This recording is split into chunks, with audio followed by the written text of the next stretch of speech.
हानिया ऐसा नहीं हो सकता। मैं कभी भी तुम्हें ऐसे नंबर नहीं दे सकता। सर प्लीज़ मेरी बात मान लें। अगर आप मुझे पास नहीं करेंगे तो सच में मेरी डिग्री रह जाएगी। अगर मेरी डिग्री रह गई तो घर वाले मेरी शादी कर देंगे। अभी मैं आगे पढ़ना चाहती हूँ। प्लीज़ आप मेरी बात मान लें। मैं आपकी खातिर कुछ भी कर सकती हूँ। मैंने सर के हाथ पर हाथ जैसे ही रखा तो मुझे भी अब पता चल चुका था कि सर के दिल में भी अब ऐसी-वैसी कोई बात आ चुकी है। इसलिए सर ने भी कहा कि हानिया तुम सच कह रही हो, क्या वाक़ई ही तुम मेरी बात मानोगी?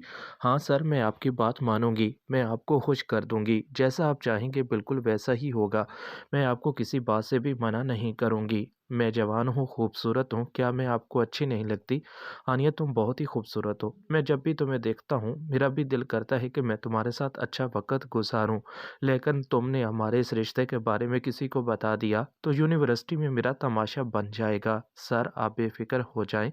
ऐसा कभी भी नहीं हो सकता। बस आप मेरी बात मान लें, मेरे केमिस्ट्री में अच्छे नंबर लगा दें, मैं आपको खुश कर दूँगी। मैं आपको किसी बात से भी मना नहीं करूँगी। अगर हानिया तुमने मुझे मना किया, तो सच में मैं तुम्हें पेपर में पास नहीं करूँगा। सर आप बेफ़िक्र हो जाएँ।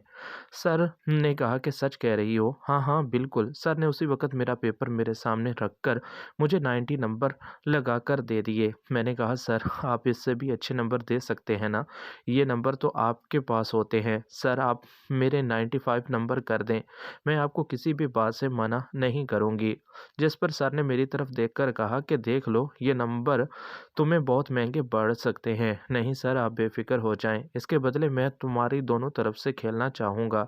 क्या तुम मुझे खेलने की इजाज़त दोगी? अगर तुमने मुझे किसी भी बात से मना किया तो सच में मैं तुमसे नाराज़ हो जाऊँगा। मैं कभी भी तुमसे बात नहीं करूँगा। सर आप ऐसे ही परेशान हो रहे हैं, मैं आपके साथ हूँ। मैं आपको बता रही हूँ ना कि मैं आपका साथ हर कीमत पर देने के लिए तैयार हूँ, ठीक है?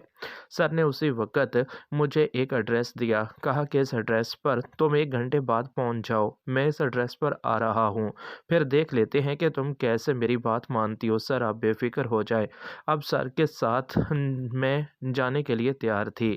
सर ने कहा कि यहाँ से अगर हम एक साथ निकले तो लोगों को शक हो सकता है। मैं चाहता हूँ कि तुम यूनिवर्सिटी से कुछ देर पहले चली जाओ। मैं तुम्हें बता रहा हूँ ना कि तुम मुझे किसी बात से मना नहीं करोगी। सर आप ऐसे बार-बार क्यों कह रहे हैं? मैं आपके लिए ही तो तैयार होकर आई हूँ। बस आपने मेरा काम कर दिया है ना, तो बस अब मैं आपके लिए कुछ भी कर सकती हूँ। आप जैसे चाहें खेल सकते हैं। मैं आपको किसी भी बात से मना नहीं करने वाली। सर के चेहरे पर खुशी साफ नज़र आ रही थी, लेकिन मेरे दिल में एक अजीब-सा डर ज़रूर था। मुझे नहीं पता था कि अब मेरे साथ क्या होगा, क्योंकि आज का दिन मेरे लिए शायद बहुत ही ज़्यादा मुश्किल था। मुझे लगता था कि सर मुझे परेशान करेंगे, लेकिन सर ने मुझसे वादा किया था कि जो कुछ भी होगा, तुम्हारी रज़ामंदी से होगा। मैं तुम्हें ज़्यादा परेशान नहीं करूँगा। इसलिए मैं भी अब सर की बताई हुई जगह पर पहुँच चुकी थी। सर पहले ही वहाँ पहुँच चुके थे। कमरे में कोई भी मौजूद नहीं था। सर ने बिल्कुल मुझे अपने पास बैठने को कहा। सर काफ़ी बेकाबू से थे। सर ने अपना खेल शुरू कर दिया। मैंने कहा सर इतनी जल्दी क्या है? मैं यहाँ पर हूँ। मैं इतनी जल्दी तो नहीं जाने वाली। आप सुकून से खेल सकते हैं। इसलिए सर ने अपने तरीके से मेरे साथ खेलना शुरू कर दिया। सर काफ़ी अच्छा खेल रहे थे। मैंने आज से पहले कभी भी ऐसा कोई खेल नहीं खेला था। इसलिए सर के खेलने से मुझे भी काफ़ी अच्छा लग रहा था। मैं भी जवान थी, खूबसूरत थी, यूनिवर्सिटी की तालिबा थी।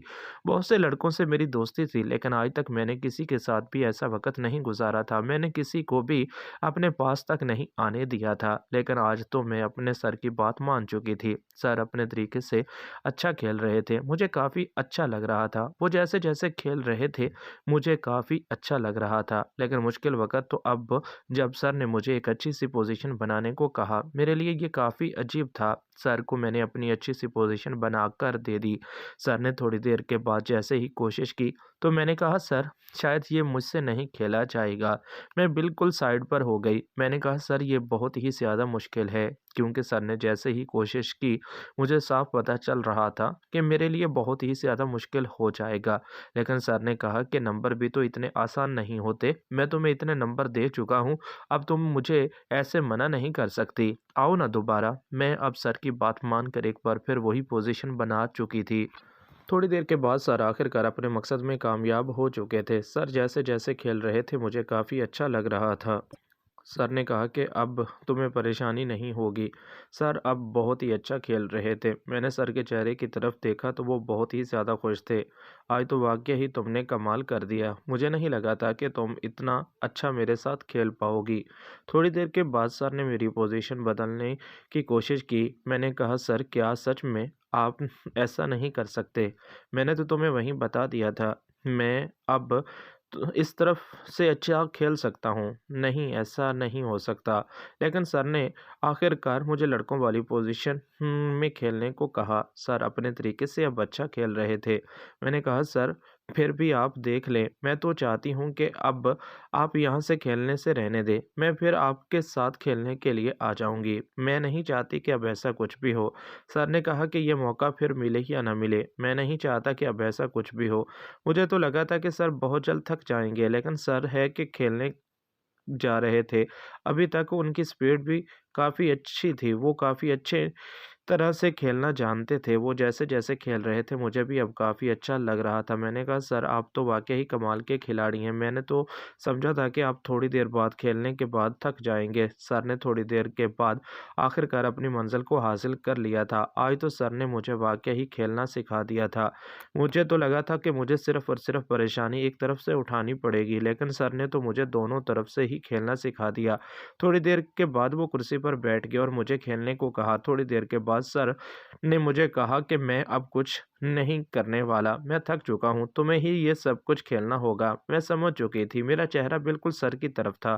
थोड़ी देर के बाद सर काफ़ी अच्छा ये सब कुछ देख रहे थे और मैं बस खेले ही जा रही थी। सर मेरे साथ खेल कर बहुत ही ज़्यादा खुश थे। थोड़ी देर के बाद हम दोनों थक चुके थे, इसलिए हमारी कहानी का इख्तिताम हो गया। मज़ीद कहानी को देखने के लिए चैनल को सब्सक्राइब कर लें।